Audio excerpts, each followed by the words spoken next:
بالسلامة، مرحبا بكم في دار الوادي. هذا الفضاء اللي موجود في المدينة العتيقة كل ما يميزه من طابع معماري متاع بلاد الجريد.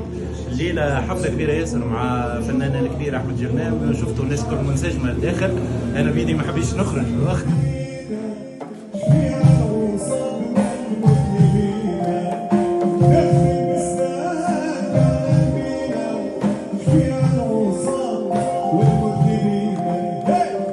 نهار ثاني كما قلت لكم من مهرجان روحانيات. مهرجان مازال يتواصل غدوه ان شاء الله. الليله في الليل عرض الدراويش المصري مع احمد عبد الصبور. غدوه يتواصل مع محاضره كبيره للدكتور عز الدين المدني اللي نشكره ونحييه على تواجده بيناتنا لهنا في نفس هذا الفضاء. في العشيه عندنا عرض مايسترو دريد زاده لاعاده احياء التراث المحلي والجهوي. الساعه نتاع العشيه منير الطرودي باش يبدا لهنا زاده حفله كبيره. الناس الكل لازم تكون موجوده وحاضره معنا لهنا، وختامها مسك مع فنانتنا الكبيره نبيه كراولي. كيف عندنا حلقه الذكر. انتم امبارح نجموا تجوا الليله حلقه الذكر، مرحبا بكم. زاد جو كبير بعد منتصف الليل في مقامات الزوايا.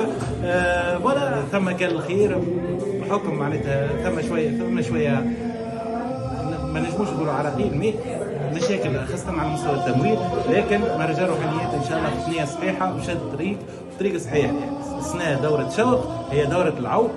شوق معناتها شوق للحبيب. هما في الواقع كل تسميه عندها دلالة جديد نتاع الدوره هذه على المستوى الفني البحت.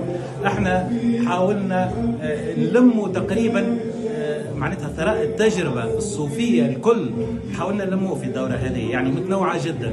ثم الحضرة التونسية مع رجال تونس، ثم لوبيرا مع علي السلامي اللي عملت لهنا عرض من وراء العقل، ثم الإنشاد مع مرشدنا الكبير أحمد جلمام، ثم نمط الحديث مع منير طرودي ولا إعادة قراءة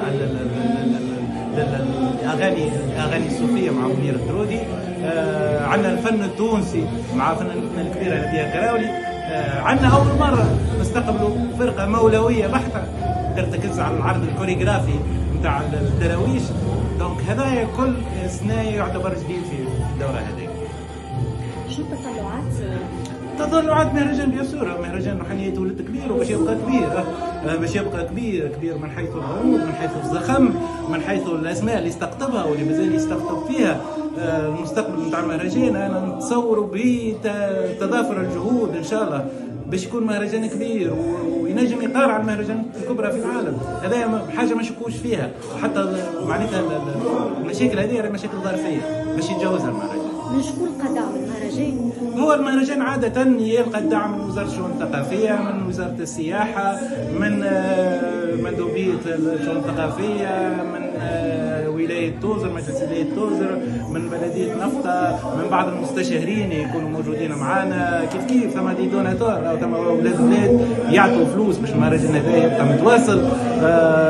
نشكر الناس كل اللي كانت معنا.